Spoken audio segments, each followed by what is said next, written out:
আছে, এরপরে আমাদের পোশাক পায়খানার হাজাত আছে, আমাদের বিভিন্ন জরুরত আছে, ফ্যামিলির দায়িত্ব পালন করতে হয়। তাহলে আমরা কিভাবে সর্বক্ষণিক ইবাদত বন্দেগীর মধ্যে আমরা লেগে থাকতে পারি? আমাদের প্রশ্ন হয় কি হয় না? প্রিয় ভাইরা, প্রশ্ন হয় কি? তোমরা বাচ্চারাই তোরা আওয়াজ বন্ধ করে দাও। আমাদের এইটা প্রশ্ন জাগে কি জাগে না? জাগলেও মনে করতে হবে আল্লাহ নবী সাল্লাল্লাহু আলাইহি ওয়াসাল্লাম তো এরকম ভাবে আয়োজন করেছেন, এরকম ভাবে নবী সাল্লাল্লাহু আলাইহি ওয়াসাল্লাম সেও তো এরকম ভাবে তার হাজাত সারতে হইতো, তিনিও তো এরকম ভাবে বিবিদের প্রতি খেয়াল রাখতেন। আল্লাহ নবী সাল্লাল্লাহু আলাইহি ওয়াসাল্লামের 11 জন স্ত্রী ছিল, 11 জন স্ত্রীকে পরিপূর্ণভাবে এরকম হক বুঝিয়ে দিয়েছেন। তাহলে নবী সাল্লাল্লাহু আলাইহি ওয়াসাল্লামকে এরকম ভাবে মানুষের নমুনা হিসেবে আমরা আমাদের কাছে আল্লাহ পাক রব্বুল আলামিন পাঠিয়েছেন। ওই নবীর আদর্শে যদি আমরা আদর্শবান হইতে পারি তাহলে আমরা মানুষ, আর নবীর আদর্শে যদি আদর্শবান না হইতে পারি তাহলে আমরা মানুষ নামে জানোয়ার। আজকে পশু পাখি আল্লাহর ইবাদত বন্দেগী করে, ঠিক কিনা বলেন? পশু পাখি আল্লাহর ইবাদত বন্দেগী করে, আর মানুষ হইয়া সে আল্লাহর ইবাদত বন্দেগী করে না, সে আল্লাহর দাসত্ব করে না, গোলামি করে না। আল্লাহ নবী সাল্লাল্লাহু আলাইহি ওয়াসাল্লাম যখন এরকম ভাবে ইবাদত বন্দেগী করতেন তার একটি দৃষ্টান্ত আমি আপনাদেরকে দিচ্ছি। আল্লাহ নবী সাল্লাল্লাহু আলাইহি ওয়াসাল্লাম কিভাবে সর্বক্ষণ ইবাদত করেছেন দেখেন। আল্লাহ নবী যখন খানা খাইতেন তখন এরকম ভাবে দুইটা হাঁটুকে উঠে জমিনের উপর বসতেন। আল্লাহ নবী সাল্লাল্লাহু আলাইহি ওয়াসাল্লাম খানা খাওয়ার শুরুতে দোয়া করেছেন বিসমিল্লাহি ওয়া আলা বারাকাতিল্লাহ, এরকম খানা শেষে দোয়া পড়তেন। কি দোয়া পড়তেন? আলহামদুলিল্লাহিল্লাযী আত'আমানা ওয়া সাকানা ওয়া জা'আলানা মিনাল মুসলিমিন। এইভাবে আল্লাহর নবী সাল্লাল্লাহু আলাইহি ওয়াসাল্লাম আমল করে গেছেন। এরকম ইস্তেনজার হাজাত যখন হইতো ভাই, আল্লাহর নবী সাল্লাল্লাহু আলাইহি ওয়াসাল্লাম ইস্তেনজা যাওয়ার সময় এই দোয়াটা পড়েছেন, আল্লাহুম্মা ইন্নী আউযু বিকা মিনাল খুবসি ওয়াল খাবাইস। ইস্তেনজা থেকে বের হওয়ার সময় আল্লাহর নবী সাল্লাল্লাহু আলাইহি ওয়াসাল্লাম এই দোয়া পড়েছেন, গুফরানাকা আলহামদুলিল্লাহিল্লাযী আযহাবা আন্নিল আযা ওয়া আফানি। আপনার 24টা ঘন্টা ইবাদত বন্দেগীর মধ্যে শামিল হবে যখন আপনি আল্লাহর নবীর এরকম ভাবে আদর্শগুলো নিজের জীবনে বাস্তবায়িত করবেন। দেখবেন আল্লাহ পাক রব্বুল আলামিন আপনাকে দেখবেন এই দুনিয়ার মধ্যে চলা সহজ করে দিবে, এবং আখিরাতে আল্লাহ পাক রব্বুল আলামিন আপনার জন্য এত সুন্দর জান্নাত তৈরি করে রেখেছেন। ওই জান্নাতের মধ্যে যাওয়ার পরে ভাই মনে হইবে হায় রে, দুনিয়া যদি আরো একটু বেশি আমল করতাম আমার জান্নাতটা আরো বেশি বড় হয়ে যেত। বলেন সুবহানাল্লাহ, আল্লাহু আকবার। তাহলে নবী সাল্লাল্লাহু আলাইহি ওয়াসাল্লাম যদি এই আমলগুলো করতে পারেন, আমরা উম্মত হইয়া কেন আমল করতে পারি না? নবী আমাদের জন্য দুনিয়ায় কত কষ্ট করে গেছেন। নবী সাল্লাল্লাহু আলাইহি ওয়াসাল্লাম সেই তায়েফের ময়দানে কত কষ্ট করেছেন। তায়েফের ময়দানে কাফের মুশরিকরা আল্লাহর নবীকে কত এরকম কষ্ট দিয়েছে, এরকম পাথর নিক্ষেপ করেছে নবীর প্রতি, নবীকে কত এরকম ভাবে নাজাহেল করেছে, নবীকে কত কষ্ট দিয়েছে রে মুমিন ভাই। ও পর্দানিশীর মা বোনেরা, যেই নবীর শরীরে মশা মাছি পড়া হারাম ছিল, নবী সেই নবীকে কাফের মুশরিকরা এত কষ্ট দিয়েছে। এরকম ভাবে আবু জেহেল, উতবা, সাইবা, মুগীরা, এরকম ভাবে মক্কার বড় বড় কাফেররা আল্লাহর নবীকে শিয়াবে আবু তালেবের ভিতরে এরকম ভাবে 3টা বছর নবীকে জেলখানার মধ্যে রেখেছিল। বলেন নাউজুবিল্লাহ। আল্লাহর নবীকে তারা কষ্ট দিয়েছে, কত কষ্ট দিয়েছে, আর সেই নবীর আমরা উম্মত হয়েছি, আশরাফুল মাখলুকাত হয়েছি, আর সেই নবীর সুন্নাত আমরা মানি না, নবীর আদর্শ আমাদের ভিতরে নাই। ঠিক কিনা বলেন? আজকে যদি মানুষের এইভাবে মদিনার নেটওয়ার্কে সাজানো থাকতো তাহলে মানুষ রাস্তা দিয়ে হাইটে যাইতো, রাস্তা দিয়ে মানুষ দেখে বলতো যে একজন মদিনার আশিক। ঠিক কিনা বলেন? মদিনা যাইতে পারলাম না, মদিনা দেখতে পারলাম না।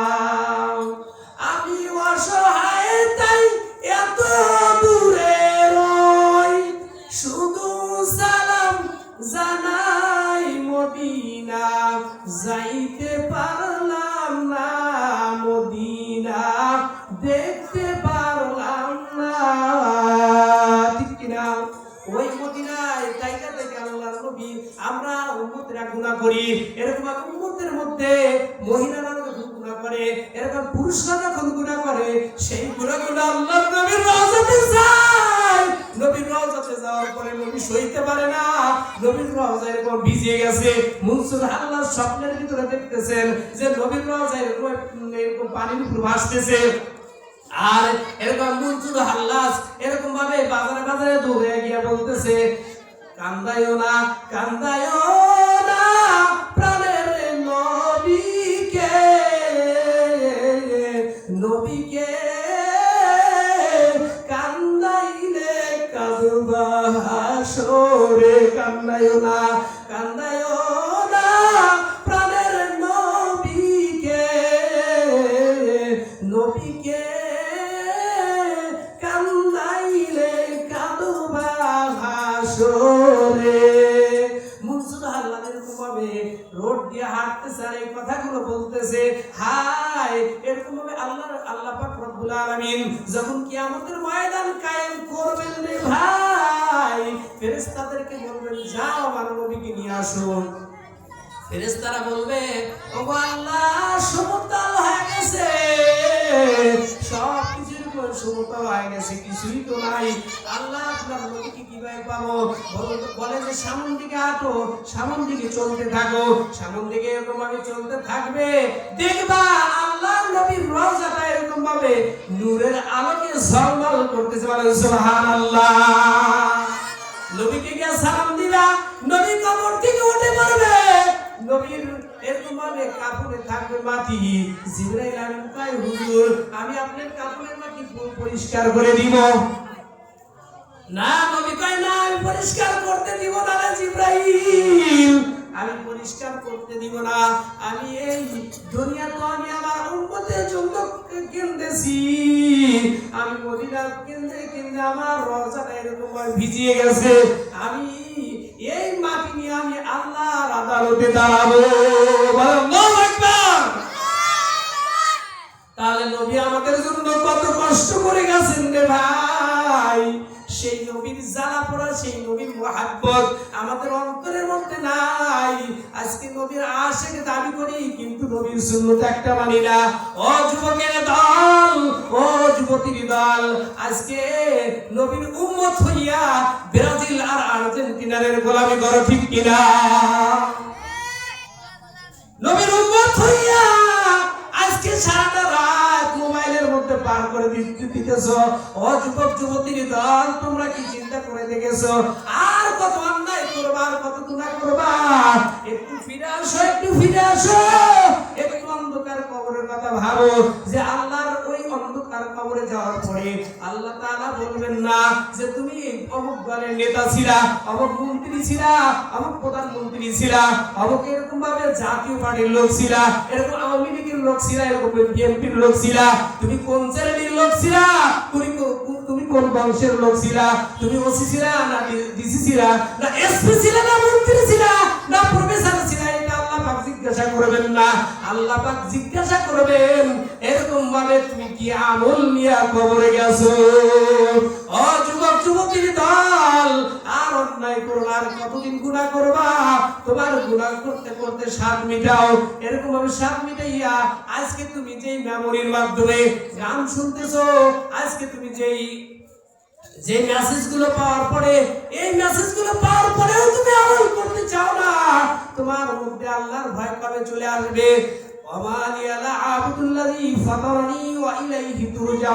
তোমার মধ্যে কবে এরকম ভাবে ভয় চলে আসবে? কবে আল্লাহর প্রতি মহব্বত আসবে? নবীর সুন্নতের প্রতি মহব্বত কবে আসবে? আর কতদিন অন্যায় করবে রে যুবক? ও যুবতীর দল, ও স্কুল কলেজ ইউনিভার্সিটির ছাত্র ছাত্রীরা, আর কতদিন গুনাহ করবা?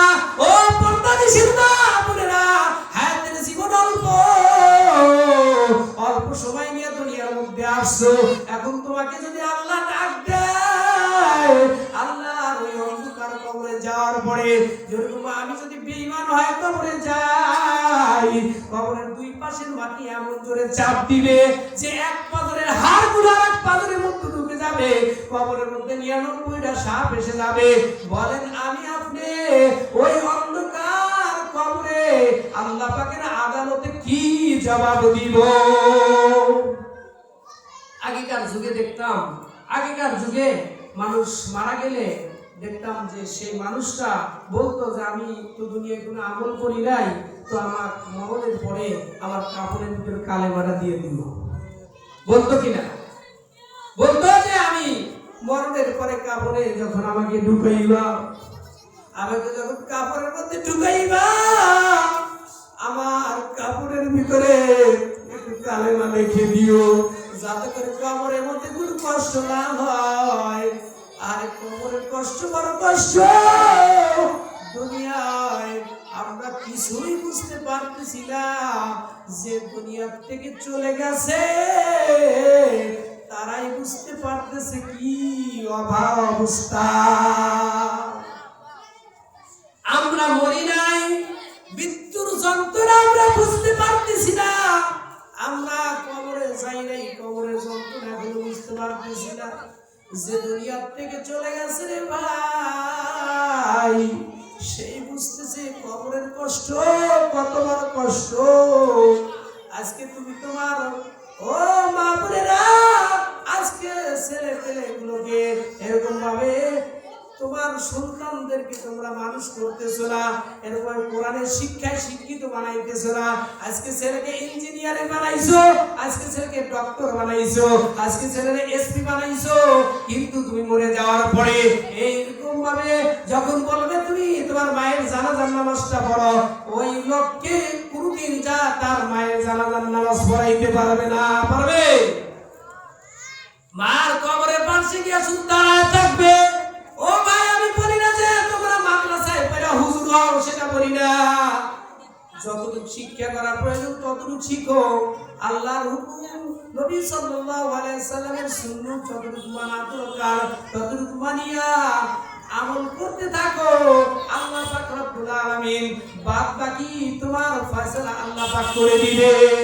এই যে ঢাকাতে আপনারা যারা গিয়েছেন, কলেজ ঢাকা যে কলেজের ছাত্ররা আছে, এত সুন্দরভাবে জ্ঞান আপনি তারা চলতেছে, বুঝবেন যে মনে হয় দেখলে মনে হয় যে কোনো মসজিদের খতিব সাহেব হাঁটিয়ে যাইতেছে।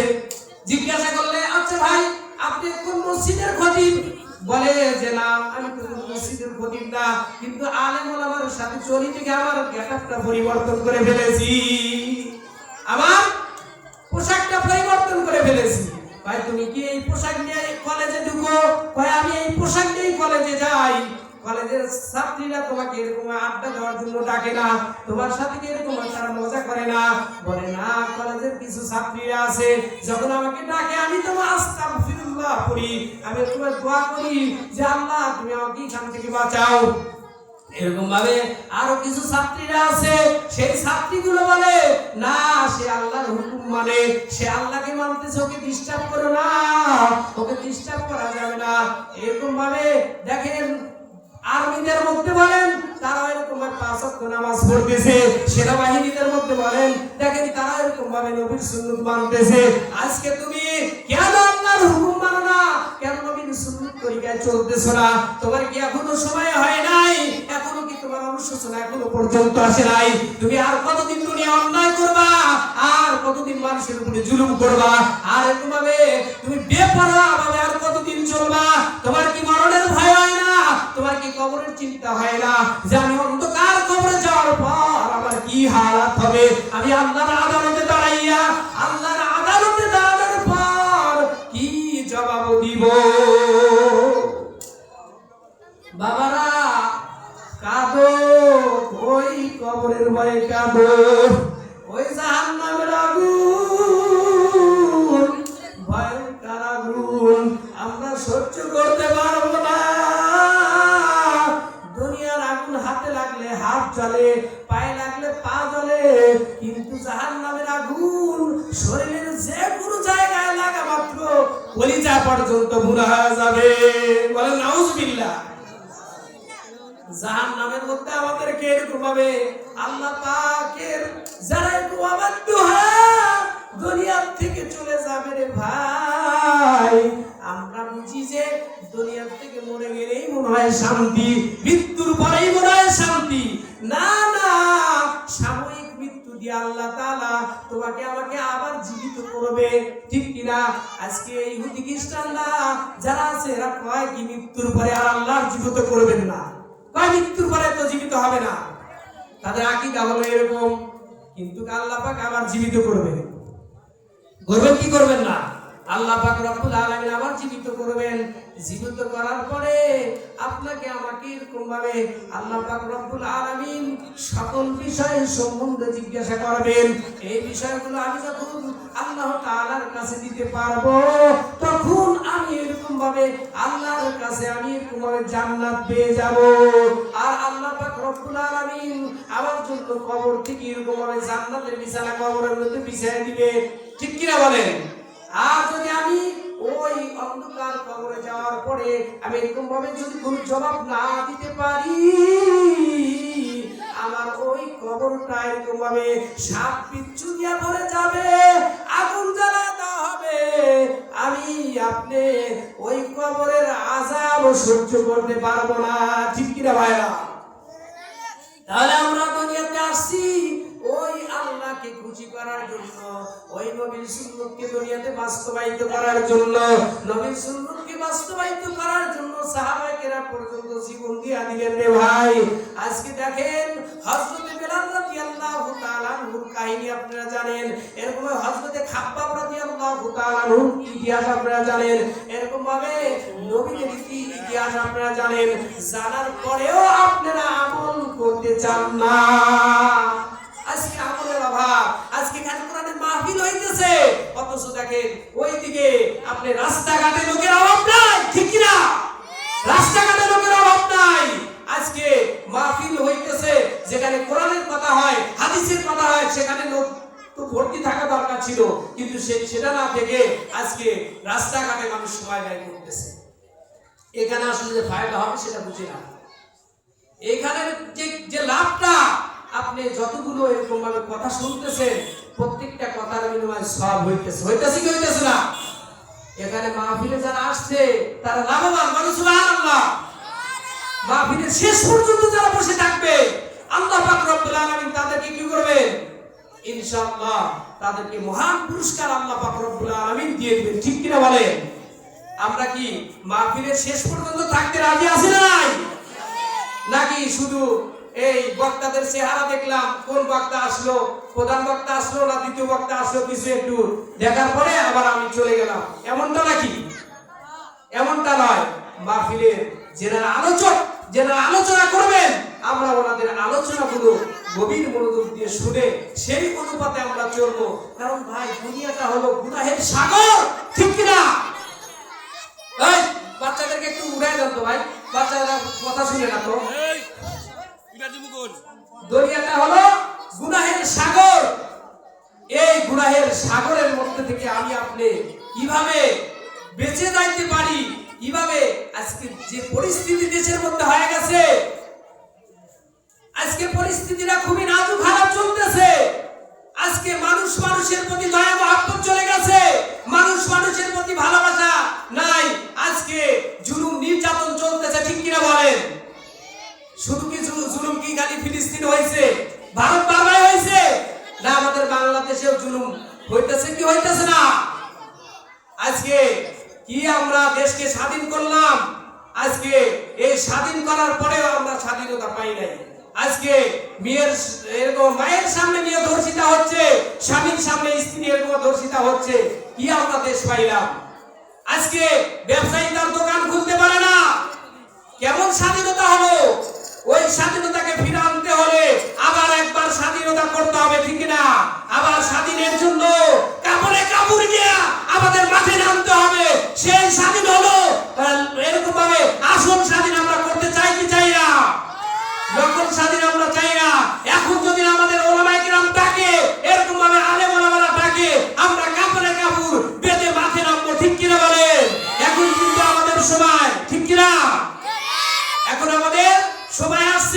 এই সময় আর ঘরে বসে থাকার সময় নয়। এখন আমাদের ওরকম ভাবে ঈমান আমল নিয়ে আগাইতে হবে, ঠিক কিনা? আমরা এই দেশের মধ্যে থেকে যদি আমরা সেই গোলামিত্বের জীবন চালাই তাহলে আমাদের লাভ কি বলেন? আপনি বাড়ির মালিক, এখন আপনি মালিক হয় কি আপনি গোলামিত্বের জীবন পালন করবেন? এমনটা তো হতে পারে না। অতএব কারণে বাড়ির মালিক হয়েই থাকা দরকার।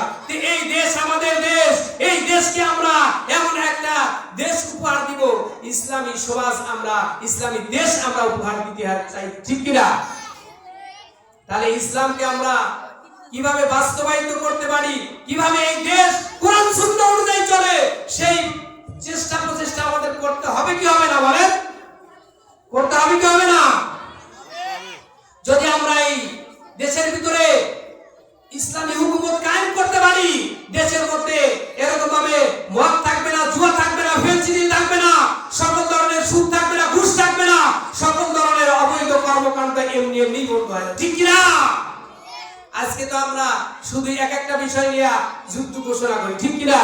আজকে জুয়ার বিরুদ্ধে আমরা এরকম ভাবে আন্দোলন করতেছি, এরকম ভাবে মদের বিরুদ্ধে আন্দোলন করতেছি, এরকম ফেন্সিডিলের বিরুদ্ধে আন্দোলন করতেছি, ঘুষের বিরুদ্ধে আন্দোলন করতেছি।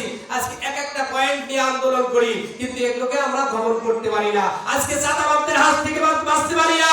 আজকে যেরকম ভাবে দুনিয়ার মধ্যে এরকম ভাবে ছিনতাই রাজধানীর হাত থেকে আমরা বাঁচতে পারি না, ঠিক কিনা ভাইরা? এগুলোকে নিয়ন্ত্রণ করতে হলে, এগুলোকে মাটির সাথে মিশিয়ে দিতে হলে ইসলামী হুকুমত কায়েম করতে হবে, ঠিক কিনা ভাইরা? তাহলে ইসলাম আপনারা চান কি চান না? চান কি চান না?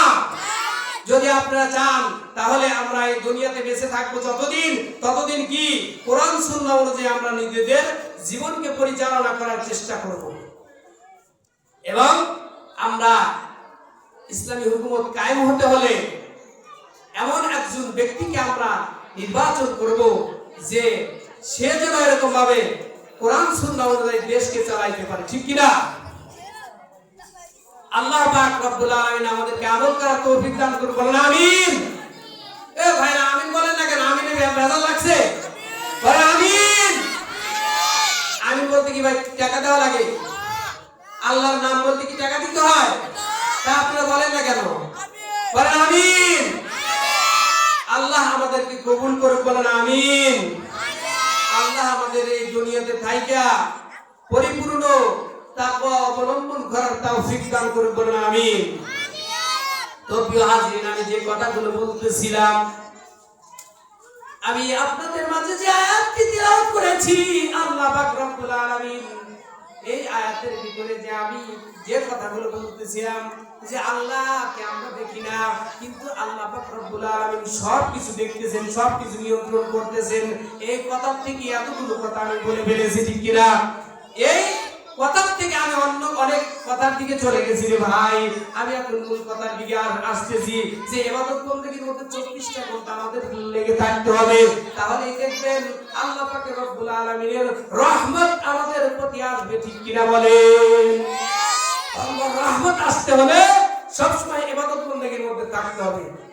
আল্লাহ নবী সাল্লাল্লাহু আলাইহি সাল্লাম যেভাবে আমাদেরকে আমল বাতলিয়ে দিয়ে গেছেন, যেভাবে নবীর আদর্শকে বাস্তবায়িত করতে বলছেন, এইভাবেই করলে ইনশাআল্লাহ দেখা যাবে আল্লাহ পাকের দুনিয়ার জীবনেও আমি এই পানির মতো চলে যাব। আমাকে এই দুনিয়ার যত কান্দা, যত ধরনের খারাপ জিনিস আছে আমাকে আক্রমণ করতে পারবে না, ঠিক কিনা ভাইরা? আক্রমণ করতে পারবে না। এজন্য আমরা যদি আল্লাহর হুকুম মানি, নবীর সুন্নাত তরিকায় চলি, দেখবেন আল্লাহ পাক রব্বুল আলামিন জাতি ভাইয়ের প্রতি মহব্বত আমাদের মধ্যে দিয়ে দিবে। আজকে কিন্তু মক্কা মদিনাতেও আরাম নাই। মক্কা যান, মদিনায় যান, সেখানেও আজকে সমস্যা চলতেছে। আল্লাহ আমাদেরকে হেফাজত করুন। ওই দেশের প্রধানমন্ত্রী, মদিনার প্রধানমন্ত্রী যিনি আছেন বর্তমানে, মদিনার প্রধানমন্ত্রী যিনি আছেন, তাকে আমরা বলতে চাই সে যেন এরকম ভাবে ওই দেশের ভিতরে অশ্লীল যে সমস্ত এগুলো আছে সেগুলো যেন উৎখাত করে দেয়। আমরা বাংলাদেশ থেকে কি নিন্দা জানাই, ঠিক কিনা? আমরা বাংলাদেশ থেকে কি করব? নিন্দা বার্তা জানাই যে ওই দেশের ভিতরে যে নবীর দেশ, যেখানে নবী সাল্লাল্লাহু আলাইহি ওয়াসাল্লাম ইসলামকে পরিপূর্ণ করে গেছেন, সেই দেশের ভিতরে এরকম ভাবে অশ্লীল কোনো কিছু আমরা তো দেখতে পাই। আমরা তো এমনি বাংলার মুসলমান, আমাদের আসলে হতভাগা, আমরা তো এরকম ভাবে আমল করতে পারি না। তারপরে যখন এইগুলো ভিডিওগুলো আমাদের, এখন তো বর্তমানে ইন্টারনেট ফেসবুকের যুগ, তো আমরা যখন ফেসবুকের বা ইন্টারনেটের মধ্যে কোনো কিছু দেখি, আসলে আল্লাহর নবী সাল্লাল্লাহু আলাইহি ওয়াসাল্লাম বলছে কাফা বিল মারই কাযিবান আন ইউহাদ্দিসা বিকুল্লি মা সামিআ, যে একটা জিনিসকে যাচাই বাছাই না করে আমরা তো এমন হতভাগা মুসলমান হয়েছি, এই ইউটিউব ফেসবুকে দেখেই ওইকে আমরা ভাইরাল করার চেষ্টা করি, ঠিক কিনা? কিন্তু জিনিসটা কতটুকু সঠিক কতটুকু মিথ্যা এগুলো আমরা যাচাই করি না। এই যে একজন মানুষের প্রতি মিথ্যা তহমত দেওয়া বা একটা জাতির প্রতি মিথ্যা তহমত দেওয়া, এটা সম্পূর্ণরূপে হারাম, ঠিক কিনা? আল্লাহ আমাদেরকে আমল করার তৌফিক দান করুন। প্রিয় হাজিরিন, আমি আর কথা সামনের দিকে আগাইতে চাই না, তো আপনারা আমার জন্য দোয়া করবেন। আল্লাহ রাব্বুল আলামিন যেন আমাকে সামনের জীবনে আল্লাহ তাআলা যেন পরিপূর্ণ এরকম ভাবে আল্লাহ পাকের হুকুম, নবী সাল্লাল্লাহু আলাইহি সাল্লামের সুন্নাত অনুযায়ী চলার তৌফিক দান করে এবং আপনারাও যেন চলতে পারেন। আমি এই কথা বলে আমি আমার কথাকে শেষ করে দিলাম। ওয়া আখিরি দাওয়ানা আলহামদুলিল্লাহি রাব্বিল আলামিন। আসসালামু আলাইকুম ওয়া রাহমাতুল্লাহি ওয়া বারাকাতুহু।